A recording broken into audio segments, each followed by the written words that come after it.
of everything. He could potentially be the first overall pick. There's bets, and we've seen this stuff consistently go down. Now, what Denny has is Denny has been training Ant since Ant was a junior in high school. So I introduced him. One of my best friends, one of his good friends, was the head coach of Gainesville Eastside, where Anthony Richardson went. So Derek Daniels. So Derek called me and said, "Is Denny still having his training stuff?" And what I did was, Mr. Irrelevant, thank you. What I did was I connected them, and then everything went off. Denny had 3 guys, 2 of which will probably be in the next year's combine. Jeff Sims, who was committed to Florida State, went to Georgia Tech, now is at Nebraska. Carson Beck at the University of Georgia, and Anthony Richardson. All 3 went to the Elite 11. All 3 were training with each other. Denny said Ant had the most upside out of all of them. And everything that Denny said about this kid when he was a junior in high school is coming true now in this draft. But this was me and Denny kicking it at Burn Cigar Lounge, my last night there after Ant had such a great this again, $99 level. You would have been able to get on here and you would have been able to meet a lot of people. Also, who's the wide receiver from Ohio State? He was in my section. Actually, I got him in the club, in the lounge. Derek Jackson, Nick. It reads like you're saying Nigga, but it's like Ninjaba. Anyways, this is Denny right here kicking it. I think I had him faded a little bit. Right now, we got the most popular quarterback trainer in America, the black quarterback whisperer. He's actually kind of racist. He doesn't train white quarterbacks. Unless they have tans. They all have tans. This isn't decided to come celebrate after Ed completely ripped it. He got his own set. Well, I got the section for us.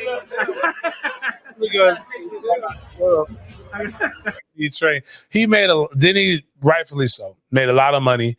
He's got one of the top quarterback prospects. Well, he trains Colin Hurley for 2024 class.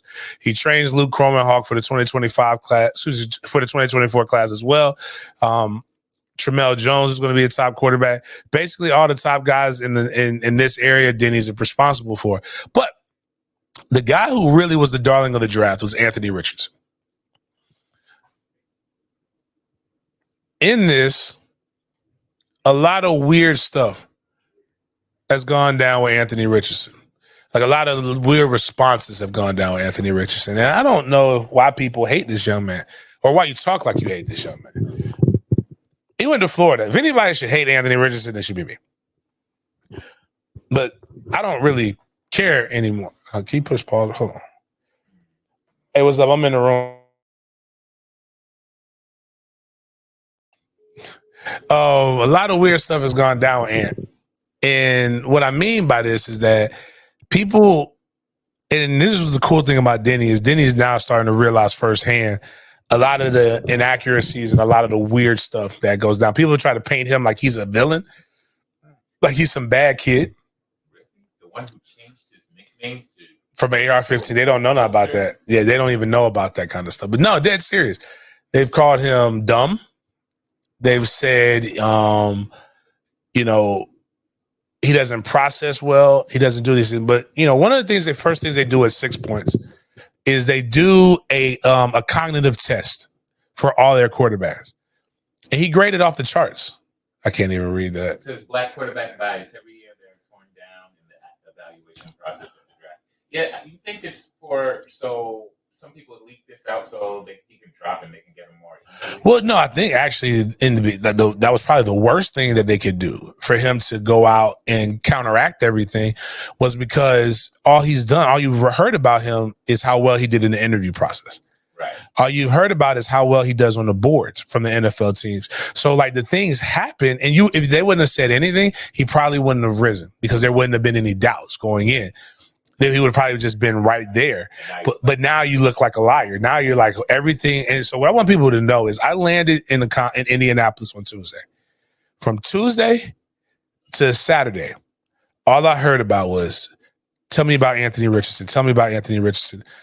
I talked to the Titans, the Colts, the Panthers, the Raiders, the Bucks, the Jets, and numerous other teams. But those are some that specifically asked me questions about Anthony Richardson. What did I know about Anthony Richardson? And it wasn't on the field. So, and this is what I need people to realize. And I think I have some of these tweets that will eventually put into these things, that every level of coach believes that they're better than the level of coach that's below them. Middle school coaches believe that they're better than Pop Warner coaches. Every high school coach believes that they're better than middle school coaches. Every college coach believes they are exponentially smarter than every high school coach. And every pro coach believes all college coaches are idiots. Not all, but most.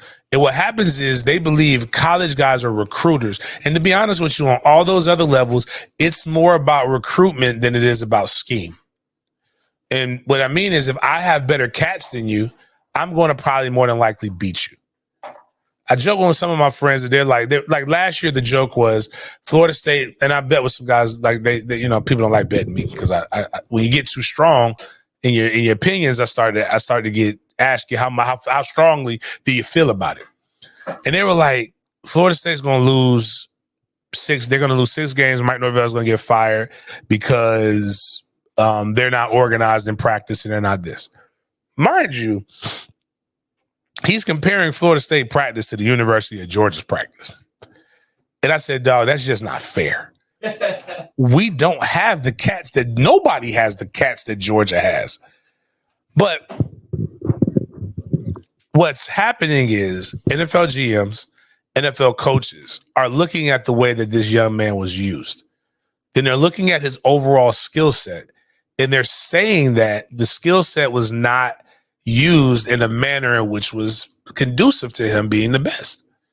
And when you take away from what you've seen and you're looking at it from the eyes of NFL GMs and the people that you've talked to, you start saying that maybe it's not about if I'm right or wrong with what I saw. It's a matter about what they see. And what they see is a raw talent that's a lot like Josh Allen. And we'll get to those comparison numbers in a minute. The boy did great.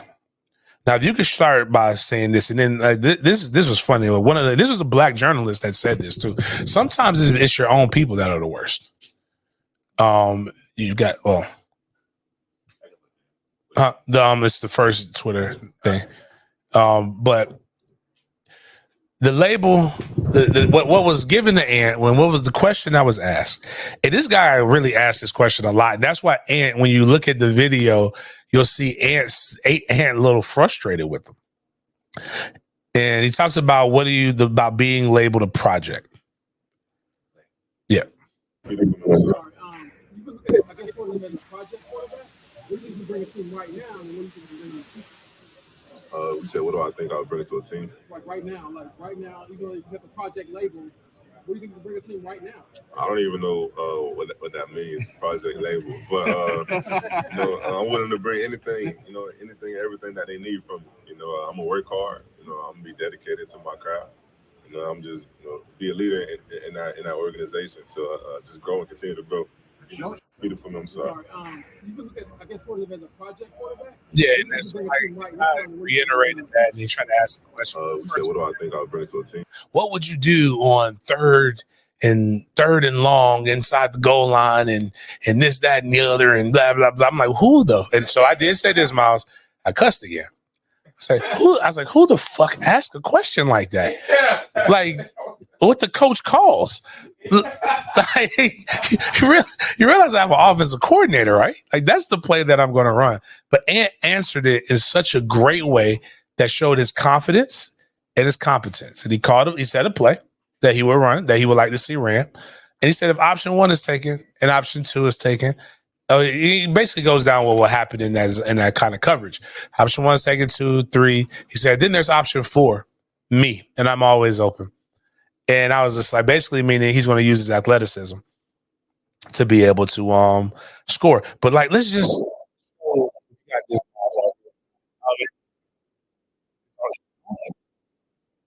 the sound on.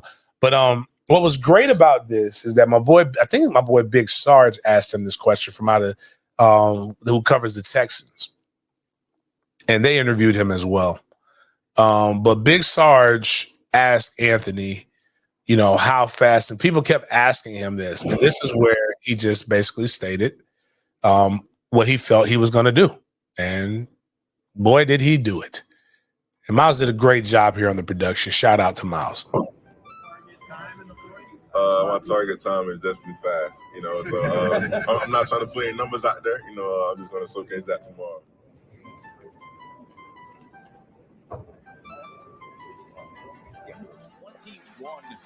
At home.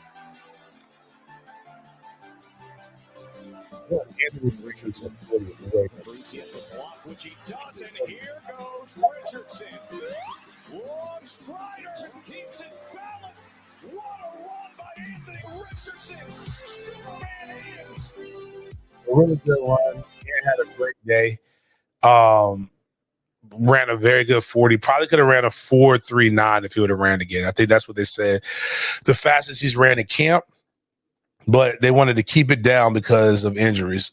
Anthony Richardson's odds as was even better. Like we talked about this on the show where I wanted to bet on it. But if you would have put, again, I don't even know what the numbers would have been, but if you would have said Anthony Richardson's, if you would have bet that he was the number one pick on September 5th, you would have been plus 2,300. Oh, it gets better though, Miles. It gets better.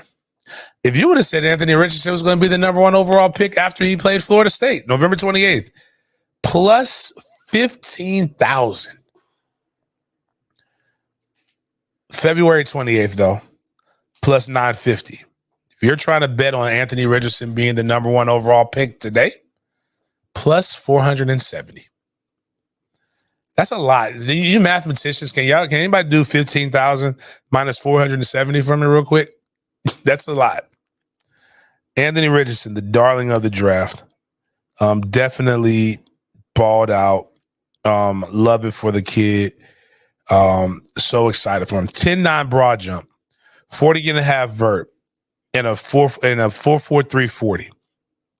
Crazy. The comparison in the notes of Anthony Richardson are basically he is Josh Allen. Everybody loves Josh Allen. They're like Josh Allen this, Josh Allen that, Josh Allen this, Josh Allen that.